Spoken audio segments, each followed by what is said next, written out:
एकादशीला या 5 वस्तू चुकूनही खाऊ नका, नाहीतर असे म्हणतात ब्रह्महत्येचं पाप लागते. ज्योतिष आणि वास्तुतज्ञ श्रुती खरबंदा म्हणतात की एकादशी ही चंद्राच्या दुष्परिणामावर नियंत्रण ठेवण्यासाठी आणि आत्मसंयम ठेवण्यासाठी उपयुक्त आहे. उपवास म्हणजे संयम. अन्नातील काही गोष्टीपासून दूर राहणे ही आपल्या संयमाची परीक्षा पाहण्याचा एक मार्ग आहे.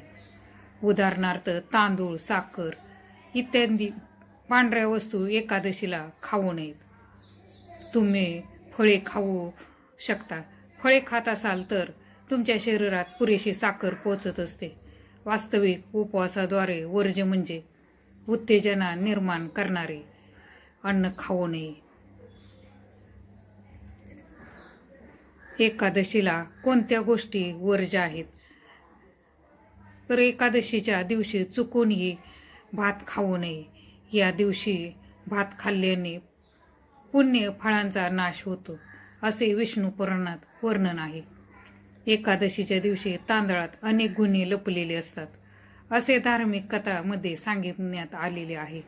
तर काही ठिकाणी त्याला देवतांचे अन्न म्हटले जाते.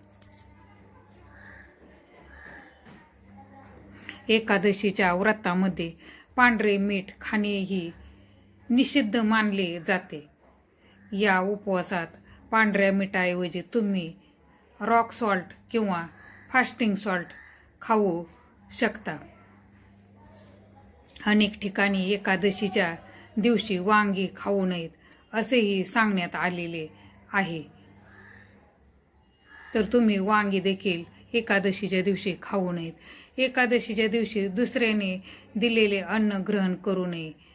या दिवशी मांस, दारू, कांदा, लसूण यासारख्या तामसी पदार्थांचे सेवन करू नये. या गोष्टीही खाणं टाळावं.